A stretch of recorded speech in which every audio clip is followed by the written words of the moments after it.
Hello, my name is Ildiko, And I'm Phil. and this is the My Open Source Experience podcast, where we discuss all the things about the mechanics of open source in business and in communities. Follow the podcast on your favorite platform and check out season 2 episodes with Samson Gotti, Open source is interesting. Claire Dillon, Great collaboration. Wayne Starr, Freedom. Stephen Wally, Good engineering. Austin Bryan, Community. Tom Sadler, Collaboration. Federico Gonzalez Waite, Limitless. Amanda Brock, The future. Gregory Kurtzer, Collaborative. Michael Dexter, Freedom. and Kelsey Hightower. Open source is your opportunity to change the world around you.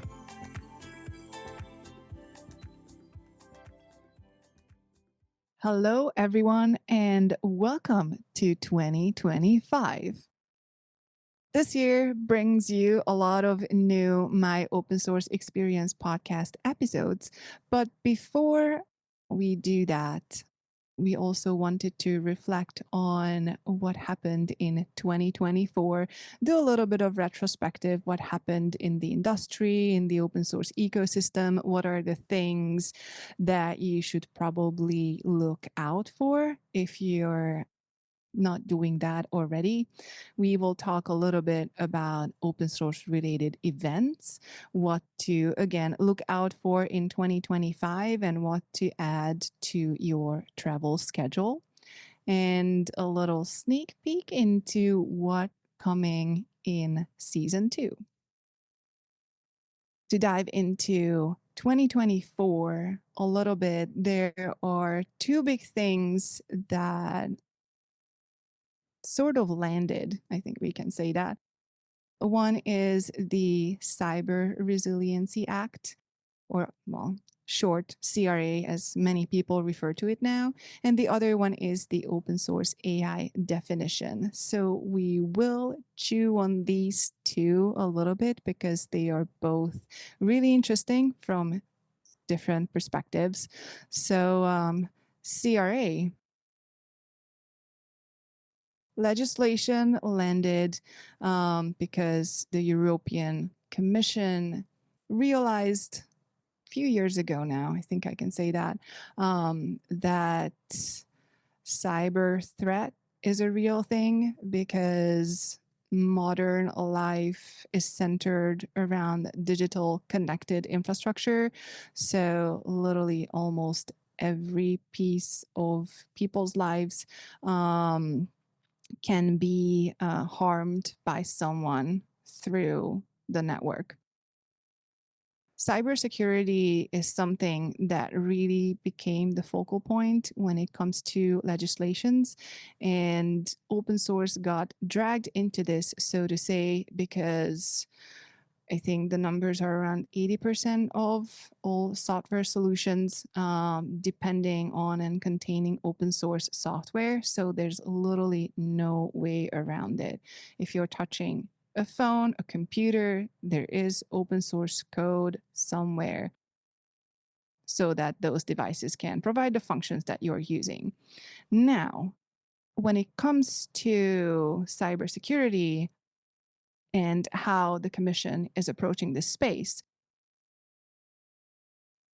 What they are trying to do is they are trying to regulate the space to make sure that companies and commercial organizations, when they are creating a product and a solution, they are, as manufacturers, liable for that product and any consequences, like if any harm is made to any human being who is using that product.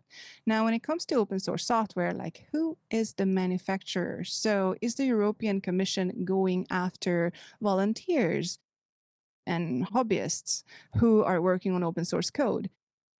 In the latest evolutions of the CRA, they are mostly not, since there are stewards to open source software and open source projects, you can think of open source nonprofit foundations. And technically, a company can be a steward of an open source project as well.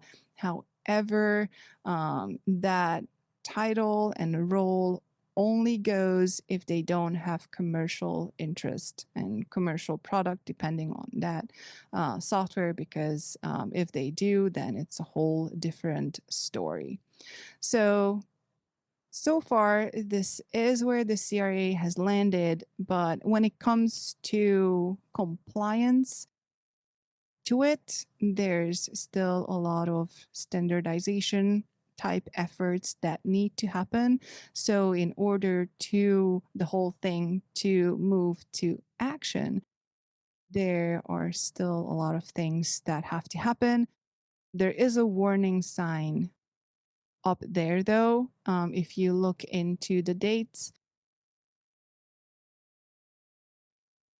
companies needing to report on and show some type of compliance, and the deadline for that, when that starts and when the standardization efforts are supposed to be done, some of the dates are pretty close. So if you're with a company who is producing software products, solutions, services relying on open source, this is something that you not just have to keep a close eye on, but also have to prepare how you are going to be compliant to the CRA and related standards. And it's not just for Europeans, even though I talked about the European Commission. So this is the really short rundown of what's coming down the pipe. Phil, let me know what I left out, because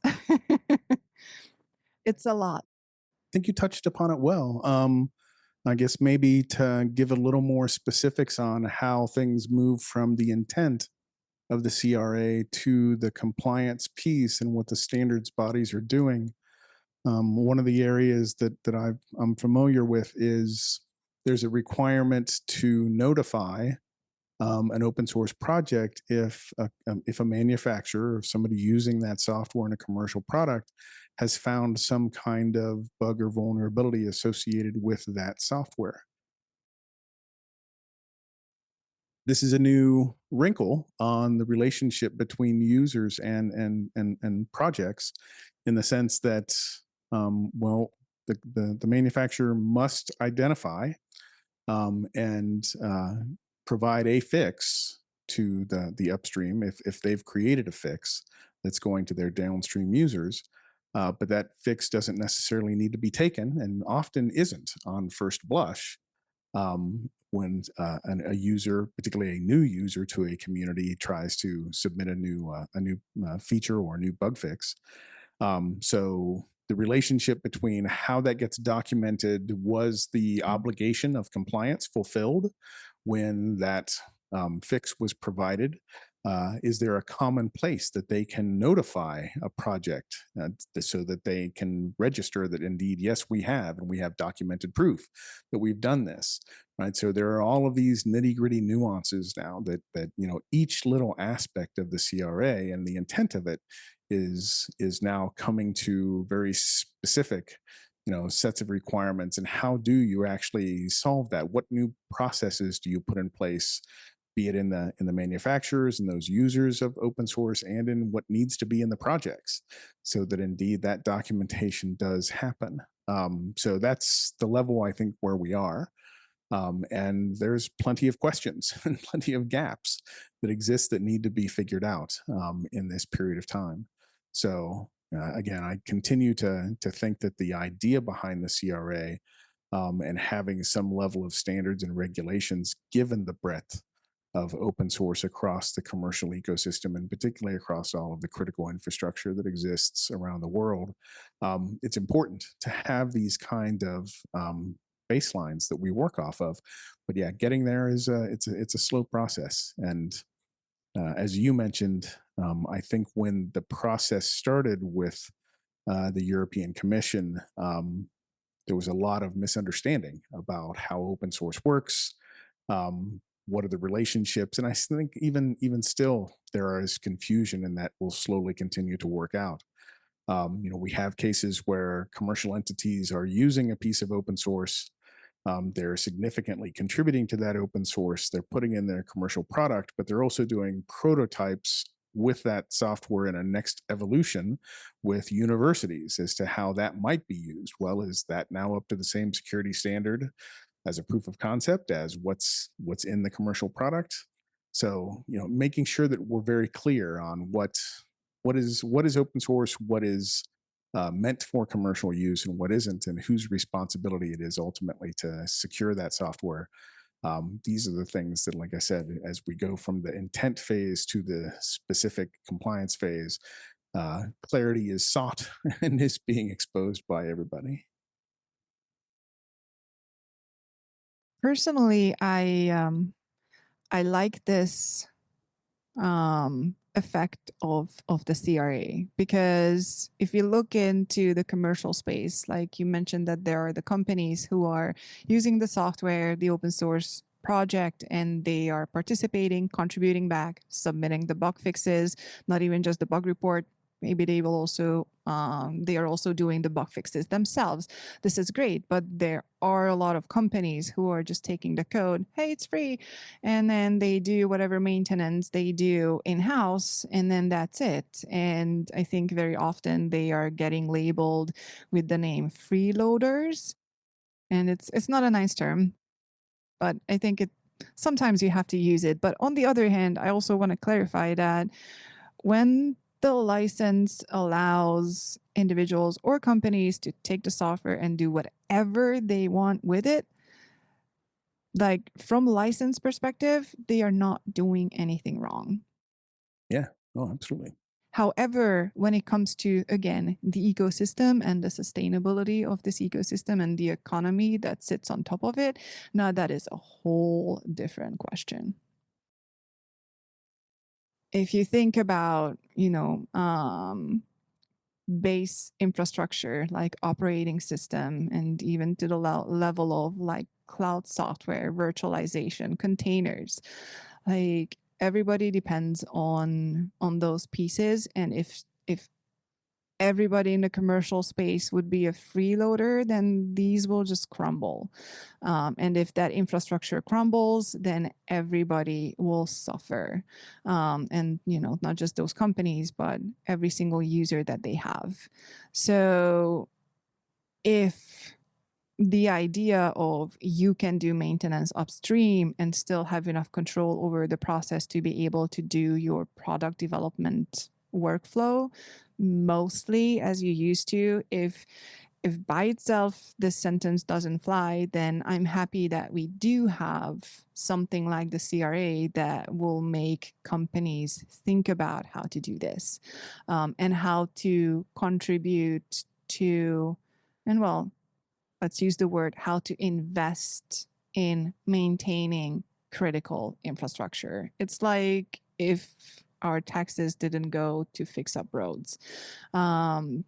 Most developed countries would have a really hard life if that was the case. So we should look into doing the same with open source software.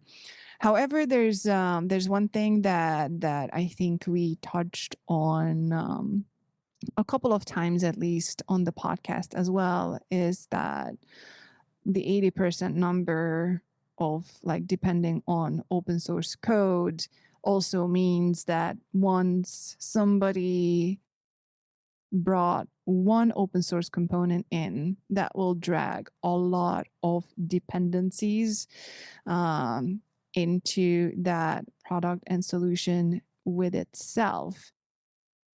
And now, is that poor company responsible for all those dependencies now? Because that's when the effort can end up being much higher than the return on the product Become side. overwhelming. Yeah. Yeah. So I wonder what's going to happen there. Yeah. It's a good question. And I don't know. I mean, that is really where companies engaged in using open source, and we touched upon this, in a variety of our talks. That is really the part that needs to be figured out. And I think, in some areas, what I'm seeing is companies now have the opportunity to evaluate the software that they're using. And the benefit of open source is the fact that you have the ability to make modifications to that software to fit your needs very specifically. But when you're pulling in a piece of software that pulls in many other dependencies that you aren't necessarily touching, um, I know that companies are looking much more closely at how can I get that software and have it maintained in a way so that I know that I'm current on my versions. I know I don't have any vulnerabilities in those, at least none that are recognized by the projects themselves. And so I am in the most recent version, so I can go to a commercial supplier, be it a distribution provider or other organizations that are starting to come up in the industry to be able to provide support like that.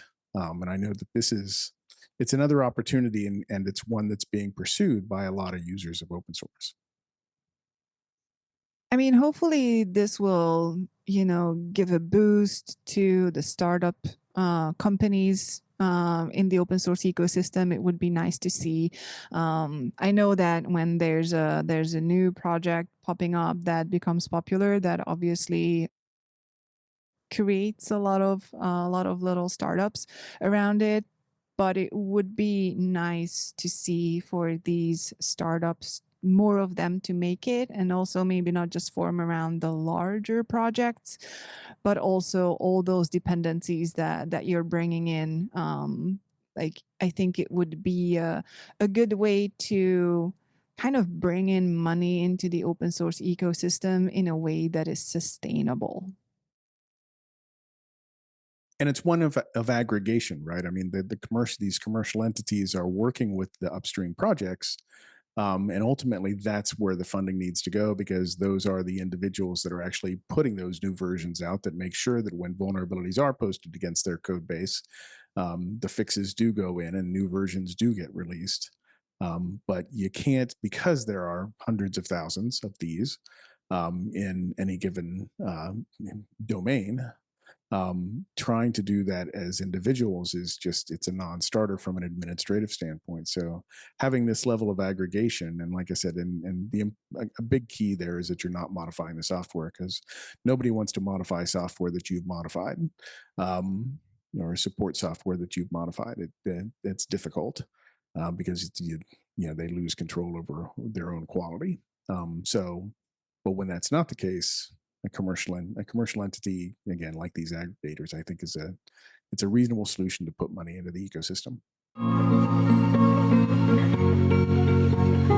I also want to just touch a little bit on the open source AI definition, because another big thing that landed in 2024 was the 1.0 version of OSAID, as we have an acronym for everything.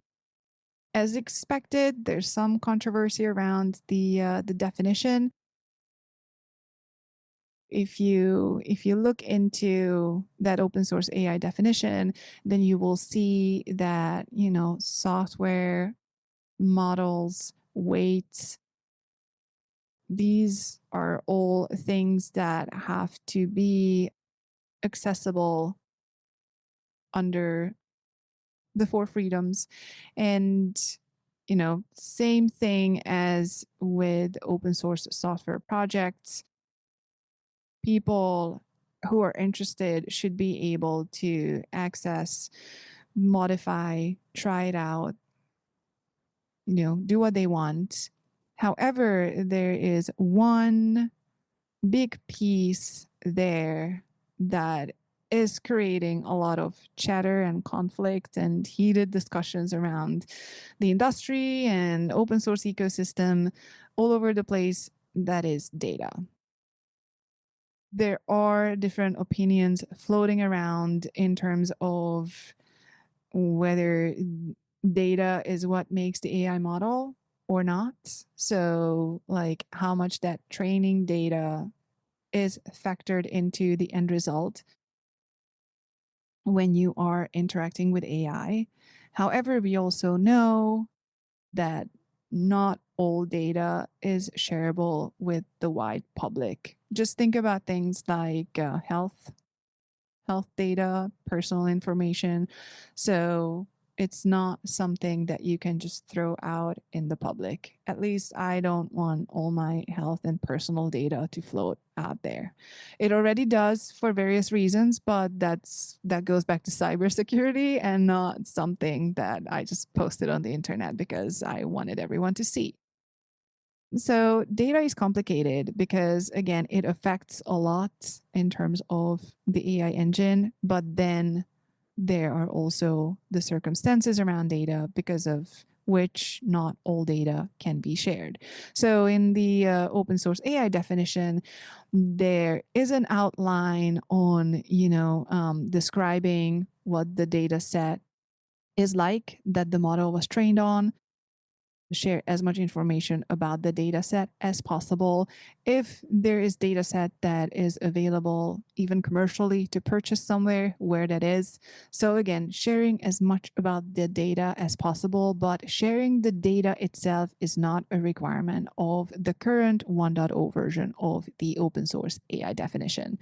So I wonder where that's going to take the ecosystem. And also, there is a note in the definition that when it comes to the legal space, well, this is the time for them to figure all this out.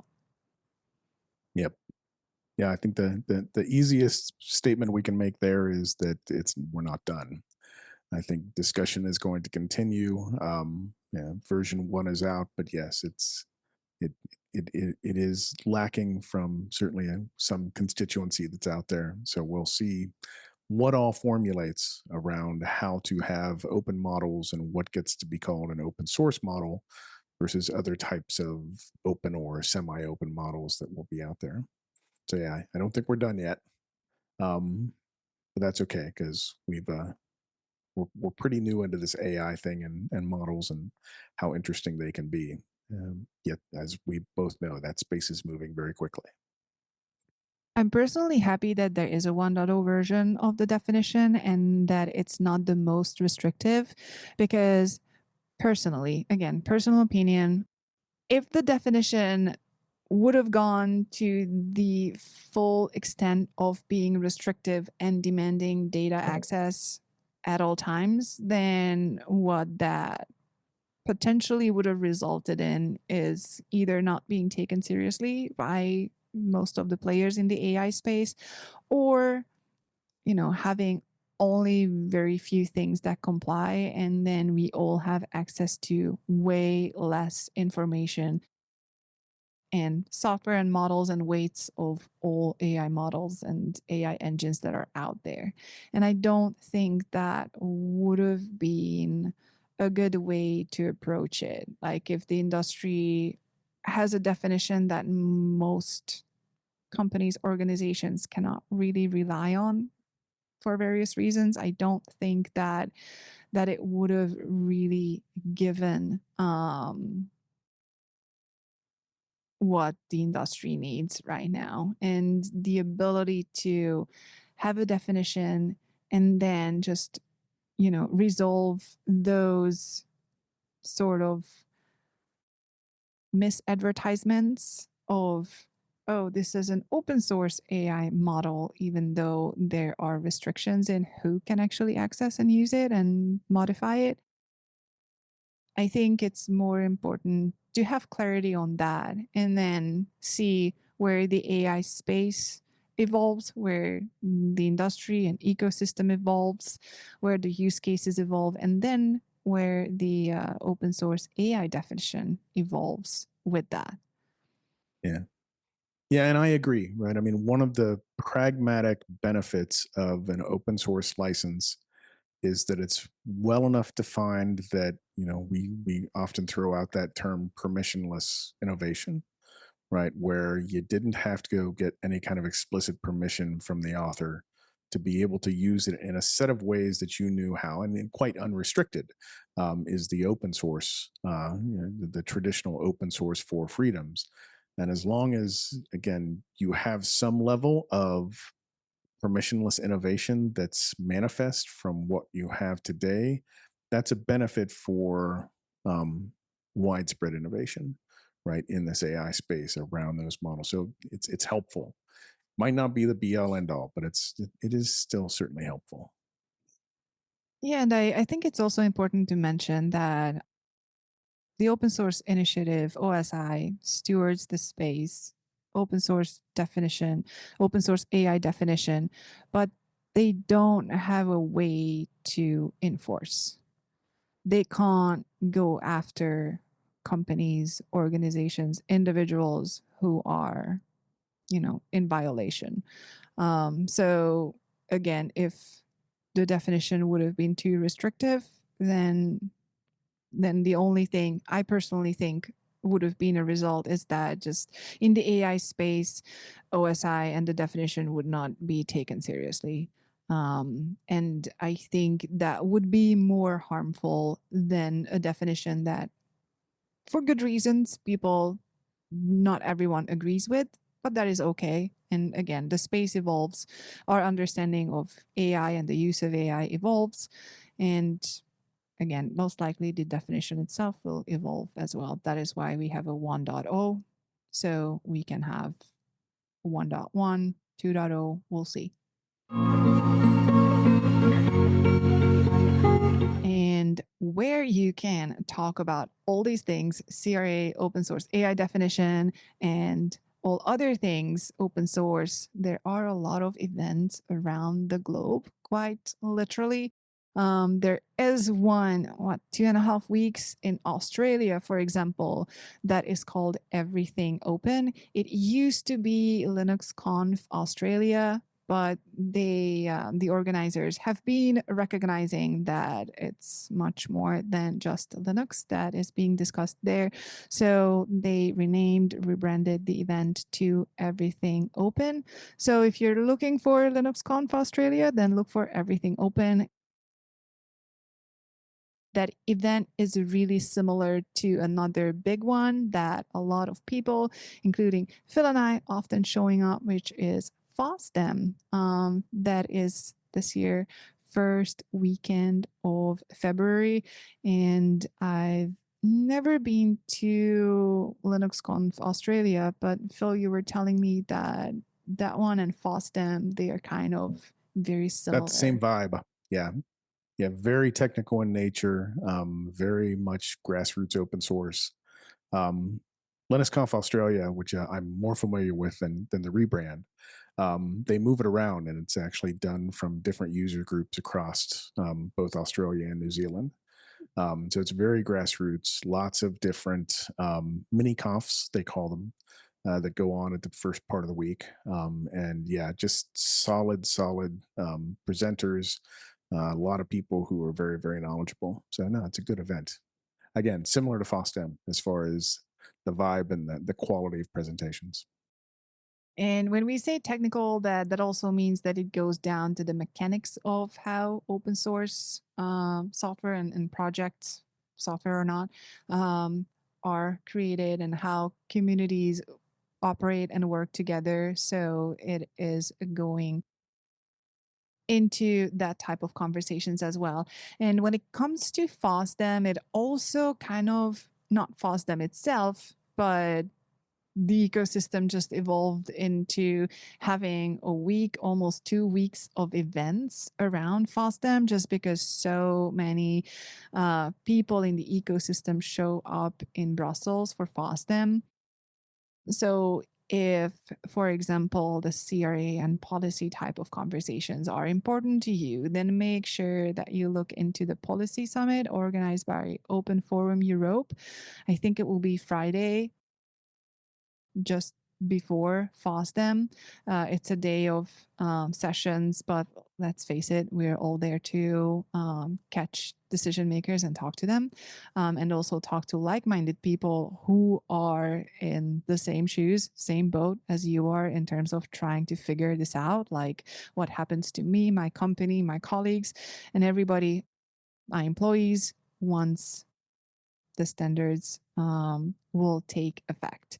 So that is another good event to look into, and there are other projects and communities who are also organizing co-located events. So we'll look out for that. And I think there is a State of OpenCon in the UK just after FOSDEM. I think it's probably the week after. It is. It's the Monday after. It's right after. Yes. It's right after. So if you have time, opportunity, or if you're based in the UK, then that is another event. It's a little bit newer. I think this will be the third occasion when they are running it. I believe so. But same story in terms of talking about all things open source.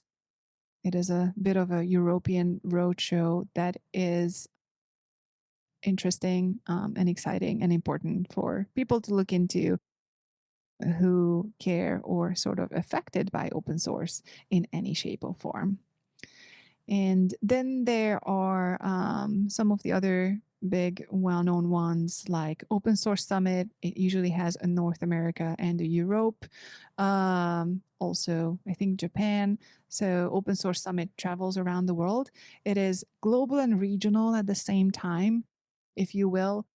So you can see usual suspects as well as more people from the given region, depending on which one you go to. Open Source Summit is similar to FOSDEM in the sense that there are technical tracks and mini conferences of certain projects. I think Linux folks are always meeting co-located with the Open Source Summit. So if you're in the Linux and kernel space, then go check it out. And there are also tracks and topics and talks and on-conference sessions to talk about open source, whether that's policy or open source 101, how to contribute, how to get a job that is related to open source. Those are all topics that get discussed at Open Source Summit. And other ones to mention as well, a newer event, FOSSI. I think it's usually middle, end of summer in Portland. They've organized it 2 times now. So far, I saw the enthusiastic open source people show up who really do care about the open source ecosystem and want to make sure that it is sustained. So it is a smaller event, but I would personally definitely recommend to check it out.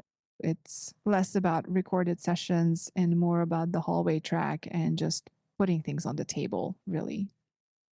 And does it cover technical? I haven't been yet, Ildiko. Does it cover technical talks or is it more community stuff? I think it covers some technical topics as well. However, I've seen more tracks like, for example, open source in academia is a big one at FOSSI. So people from different universities show up and talk about, how open source in higher education looks like, which I think is a crucial and critical topic to cover. And it was very interesting for me personally. For example, there were presentations about how hard it is to introduce something new into the curriculum. So I was really excited to see that there was an event where people from academia and the academic space could gather and just share information with each other in terms of, oh, hey, this is how we got this done. And, this is how our students are working with project XYZ. And, this is the benefits that they are getting. But again, FOSSI is a conference where topics like academia and higher education are also on the table. How to get jobs. Another topic that we talked about was funding in open source. Like we touched on that when we talked about the CRA, and I'm not sure. I don't think it was a specific track, but there were multiple talks and mentions of funding challenges from different perspectives and how underfunded the open source ecosystem is, which again goes back to maintainer burnout. So that's FOSSI. And then we also have All Things Open that I think is always in Raleigh, North Carolina, October, November timeframe. That is another event that puts most things on the table. Yeah. Also a great speaker lineup there as well, right? They always get some top-notch speakers. So always presenting something that, or a perspective that you've not really thought through before. So yeah, it's a good one to also go network at. Yeah. And so these events spread throughout the year. The Everything Open and FOSDEM January, February. I think I forgot to mention Scale.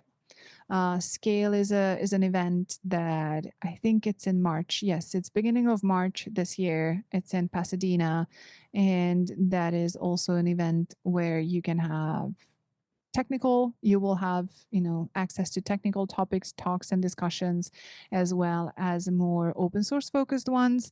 And this is also an event that has a couple or probably quite a few co-located events as well. Open Source Summit, I think the North America one is in June this year, and the Europe one is in August. It's usually a little further apart from each other. Keep an eye on if you're usually going to both of them, they will be really close to each other this year, and whether or not that affects your travel schedule, just make sure to figure it out in time. And as I said, All Things Open is towards the end of the year. Yeah. Some of them still have call for papers, CFP open or haven't opened yet. So if speaking at a conference is something that you do or would like to get into, make sure to keep an eye on all those deadlines. Listen to all season 1, season 2, and upcoming season 2 episodes of the My Open Source Experience podcast, because we have an amazing guest lineup for the remaining episodes in the season. The next episode, well, that will be January 21st, and we will have Kelsey Hightower on the show. Super, super exciting because he is such a great storyteller. Isn't he though?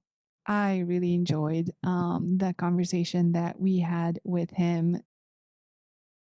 We also have people touching on a very diverse set of topics. Like we are talking about the government in Mexico with Federico Gonzalez, for example. And I really loved that conversation too. I think it was really educational and really topical when it comes to, talking about the CRA and the European Commission.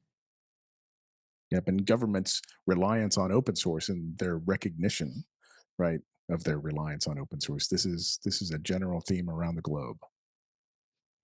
Yeah, we also have an episode coming with Samson Gotti, and he is a co-founder of Open Source Community Africa. You might have seen him speaking at conferences, and now he has a different take on the government's use of software in Africa.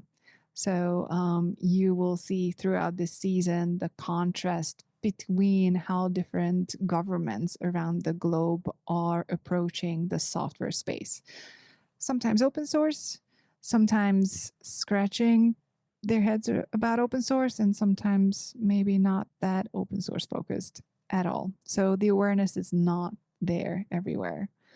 And we will also talk a bit more about inner source. You all loved the inner source content so far, so we have a little more coming of that with Tom Sadler from BBC.